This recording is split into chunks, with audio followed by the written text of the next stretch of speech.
So, Marvin, Yes, sir. imagine being relentlessly chased by a slow, methodical, unknown force that only you could see, Yeah, that's fucking wild. I would have been went crazy. and you can't really stop it. That's what our girl Jay is dealing with in this movie that we're talking about today. It Follows. Released in 2014, written and directed by David Robert Mitchell. It's gonna be here sooner or later. So, It Follows is the story of Jay, played by Micah Monroe. And she's given a little gift by a guy she's seeing in the form of a sexually transmitted entity that endlessly chases you until it kills you. STE, huh? Oh, yeah. STE. Yep. That's right. Yep. This movie gets right down to business. It's one of the things that I enjoy about this movie. Yeah. It shows you the end result of getting caught by this thing. Right. Yeah. And then it shows you the next person to get it, and that is unfortunately Jay. She's hanging out with some guy that she likes a lot, and they're out on a date, and he's being fucking weird. Finally, she has sex with him, and he fucking creeps up behind her with some fucking whatever that shit's called.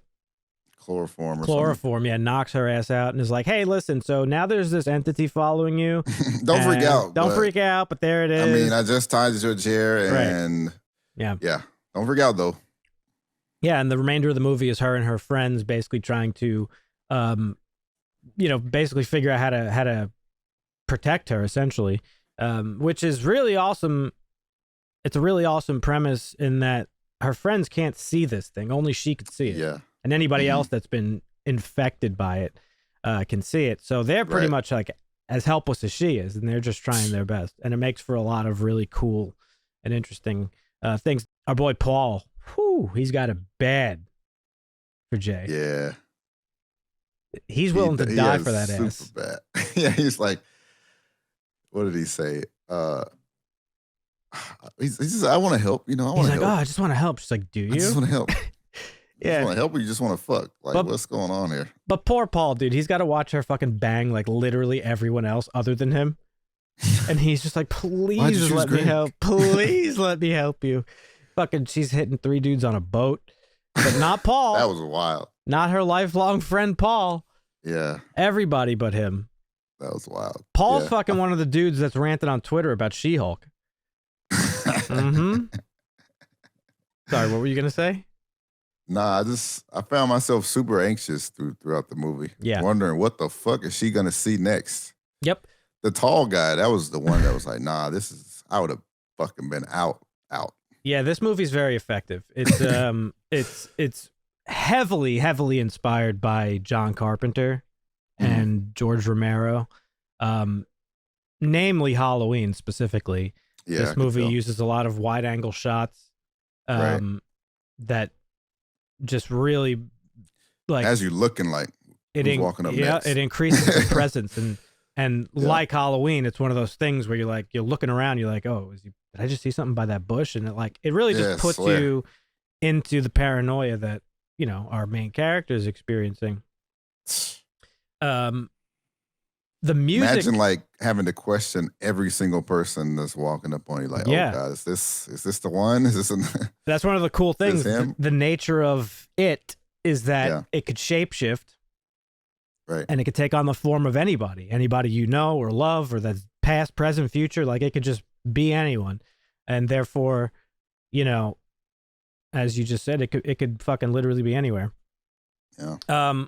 But I love the moments in this movie where this movie does something that's I find really effective in terms of suspense building, is that there are moments of there's chunks of time in this movie where they give you a break.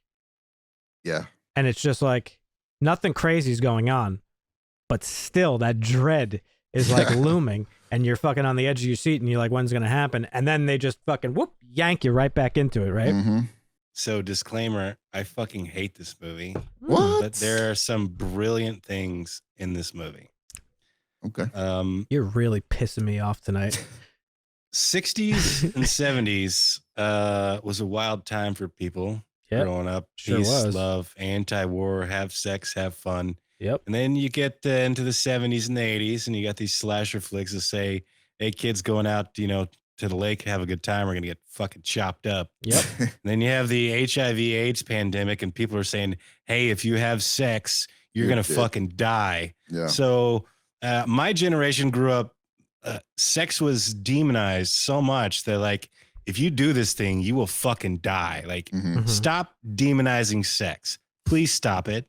Like, stop it. Well, allow me to try That's my problem with the movie. Saying that, the anxiety that this film builds is amazing. Some of the scenes are very cleverly done as far as from perspective. The soundtrack is great. There are great scenes. There's some great acting in this movie, but just like the premise of the story, it grinds my gears is what I'm trying to say. So as a disclaimer, I hate the premise, but I can appreciate the movie alone from that. And so I do like it. It's somewhat unique, but I don't like the trope. Allow me. I see what you mean about the trope, but since it was like a nod to the 80s, I think it was like part of it, right? Right. It was. Allow me to try to shift your perspective a little bit, Dusty, and maybe you, Marvin, because it seems like you have the same opinion. There's been a bunch of analysis on this movie and like what it means and all the subtext. There's obviously a lot of subtext to the movie, and for sure that's one of them. STDs, the social perception of having an STD. Relationships, sex in general, all the things that you just mentioned, generally just being vulnerable with other people. Practice safe sex, people.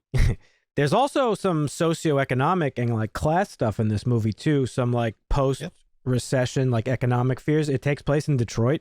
You mentioned the cinematography of the movie. There's a lot of moments in the latter half of the film, probably the second part of the film, where Detroit almost becomes like a character in and of itself. Because they actually even make mention to it. The climax of the movie takes place in a like broken down public pool, but they have to cross 8 Mile to get there. Yeah, it's like an inner city school type of thing. And they're talking and they're like, oh, when I was a kid, my mother always told me never to cross the border or whatever. And in real life, the 8 Mile is the border between like the white neighborhood and the black neighborhood, basically. Right. She said, this is where the suburbs end and the city begins. Yep.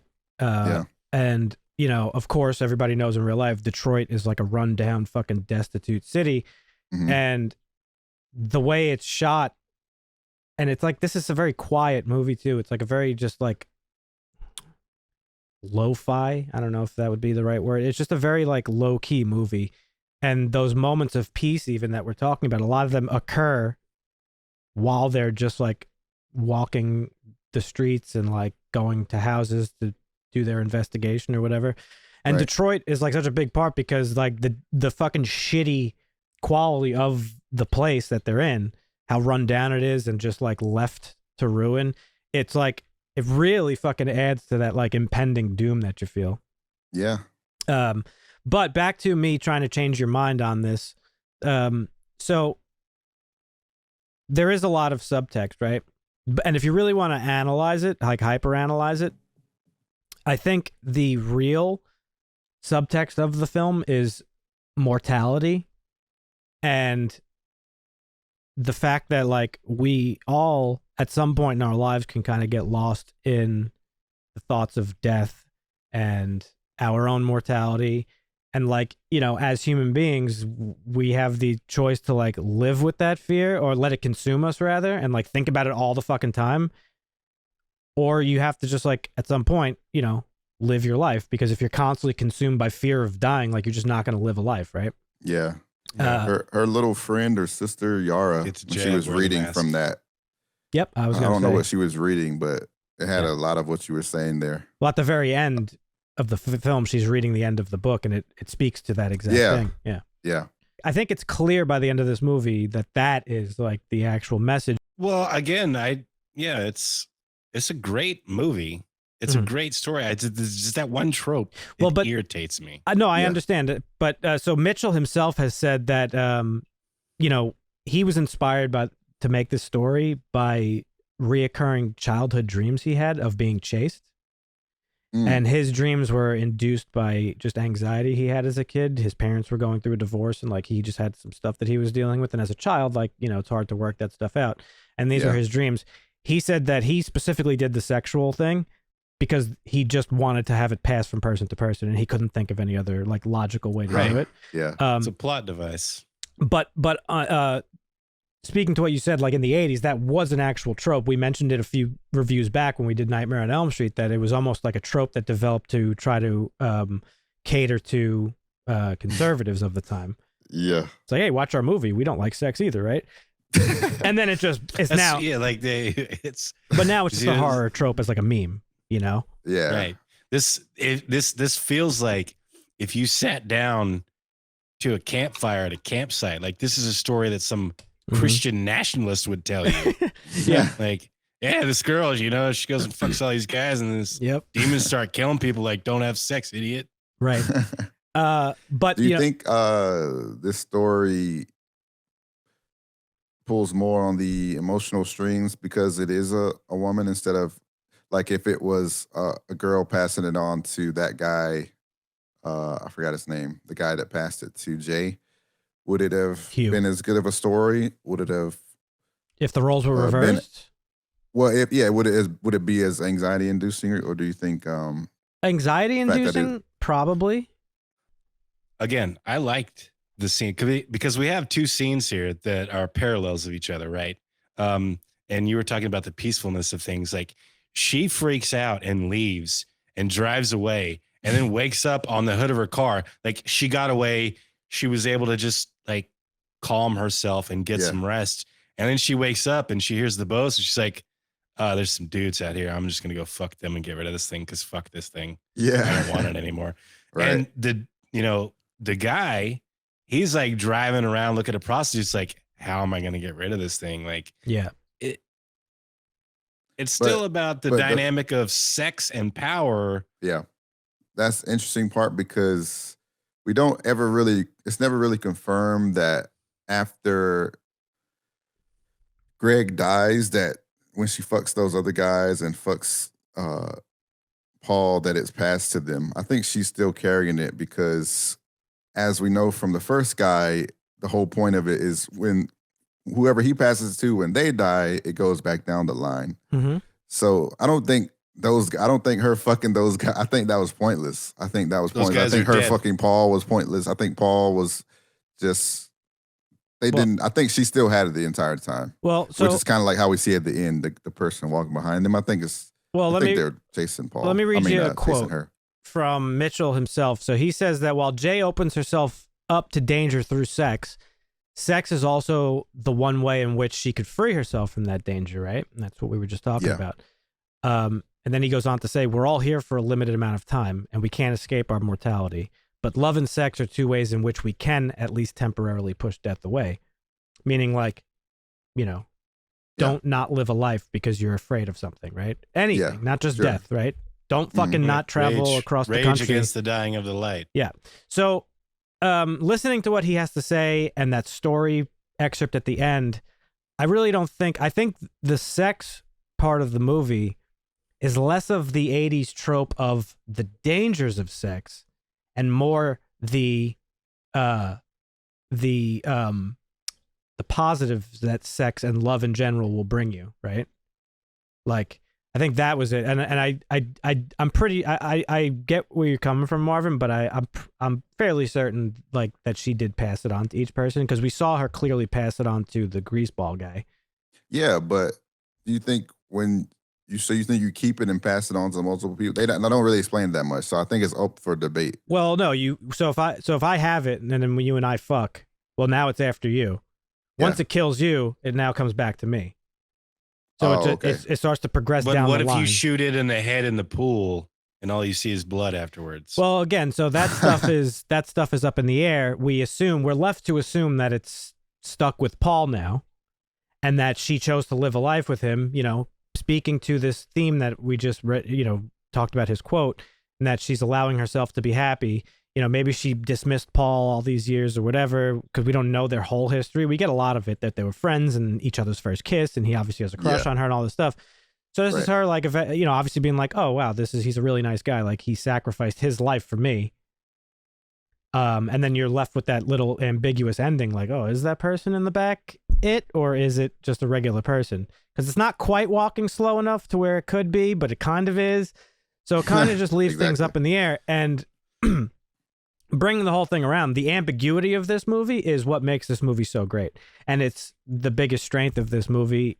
Well, not the biggest, but it's one of the big strengths of this movie. Very similar to Halloween, and what I've ranted about several times here is that, you know, they leave so much to the imagination. Yeah. And it's what we are doing right now that makes this so fucking scary and effective, is because they don't give you a backstory. They don't really explain anything. They just give you little nuggets of stuff. He's got another quote that I jotted down because I thought it was interesting. He says, I'm not personally interested in where it comes from. It's dream logic, in the sense that they're in a nightmare. And when you're in a nightmare, there's no solving it. Like, there's no escape from it. So I think, and the movie really, escape. The movie really pulls that off well, is that like dream-like stuff.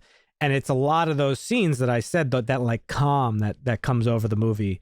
Even though you're fucking nervous and you're like, oh shit, where is this thing? Like, there's still a calm that kind of washes over you at certain times. Yeah, yeah. And that's sort of that dreamlike moment. And it reminds me very much so, and probably purposely so, because it's inspired by a lot of these 80s films.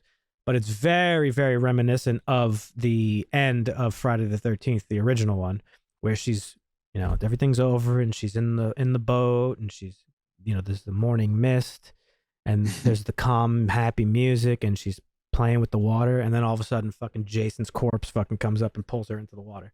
Like, that's very much what this movie did, and it's very, very awesome. Yeah.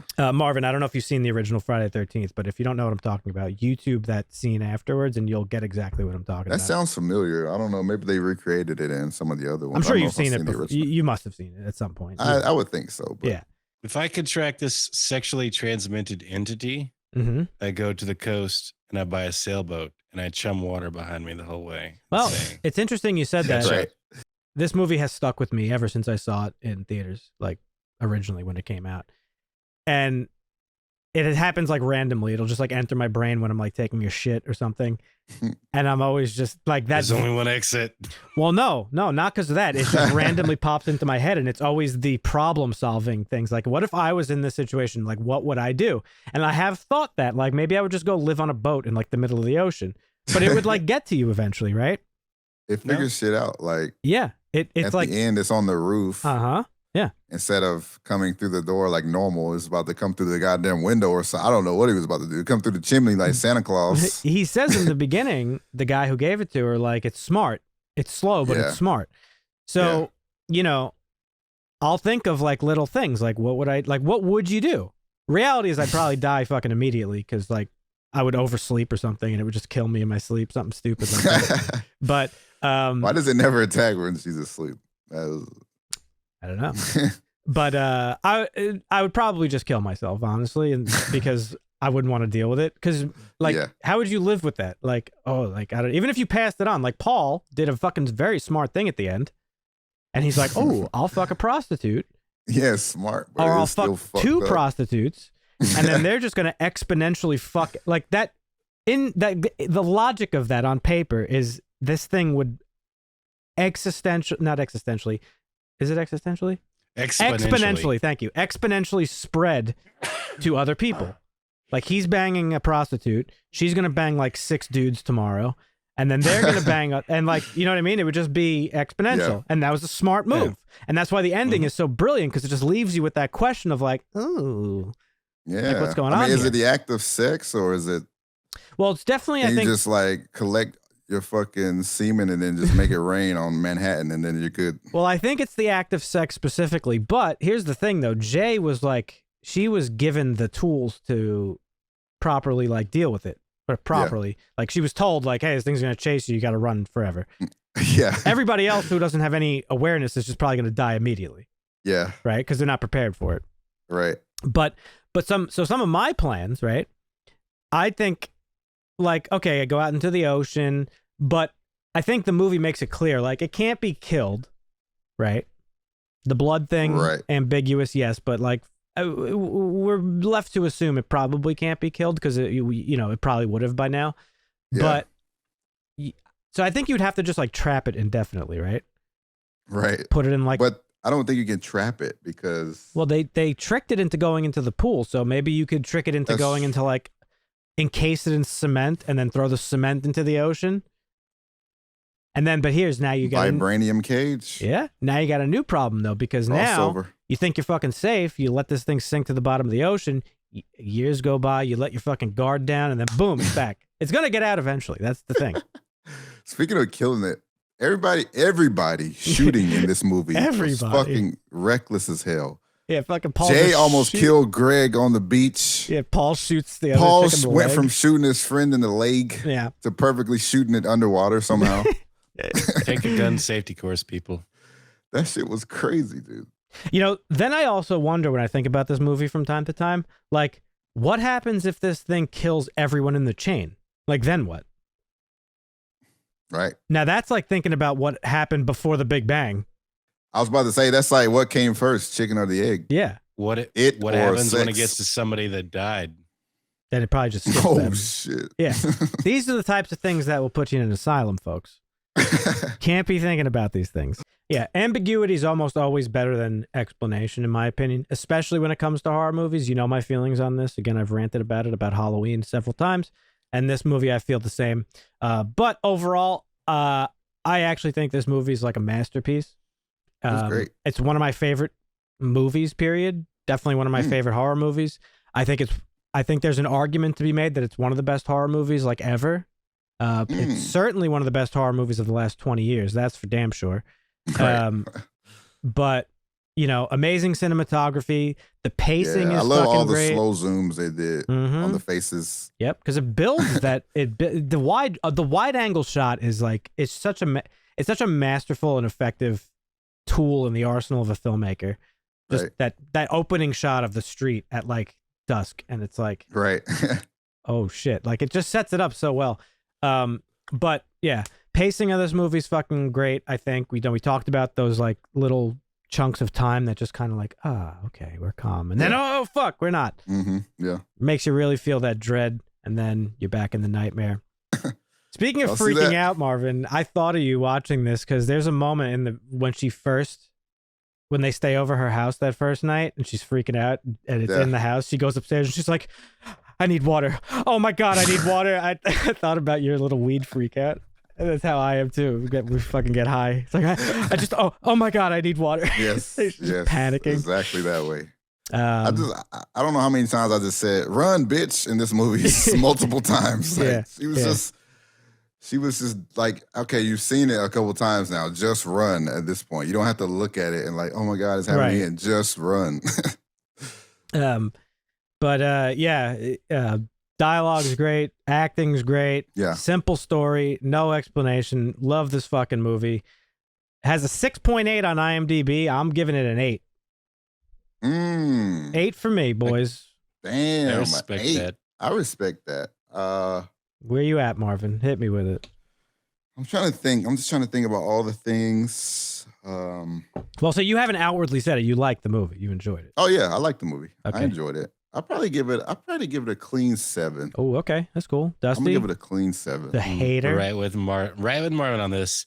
I could rate it lower, but again, there's so much good in this film. Like the acting, the writing, the directing, the cinematography, the soundtrack, that the trope that pisses me off. I can look past that and say, overall, this is a really good film.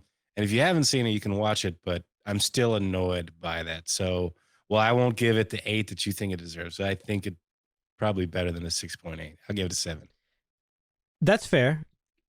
But based on what we talked about, can you at least recognize a little bit that this might not be the trope, but the antithesis of the trope? and how by the I end of see this what you movie, mean. it's meant to say that like no, like being If you want to put it in those terms, well, sure, that might make it a little bit better, but I'm not going to rate it any better. no, your because- rating's great. Your rating's higher than I thought it would be. I just meant for you in general, because that was your opening thing to this. Is like, oh, I hate this because of the trope. So I was just curious from a different lens.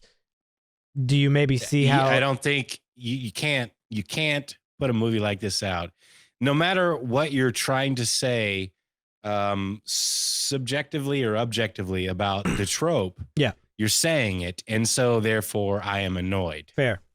Now, my final question for you guys before we close this out: did you find this movie scary? No. Thrilling. I was yes. anxious throughout the movie. Okay. So. Because guess it creates what? a sense of anxiety, and it is very thrilling, but scary not at all. All right. Well, I'm gonna hit you with some facts right now. Some facts. You ready? Yeah. This movie is considered one of the scariest movies ever made by science, Marvin. By science. Every year there is a study that is done where people's heart rates are monitored as they watch various horror films.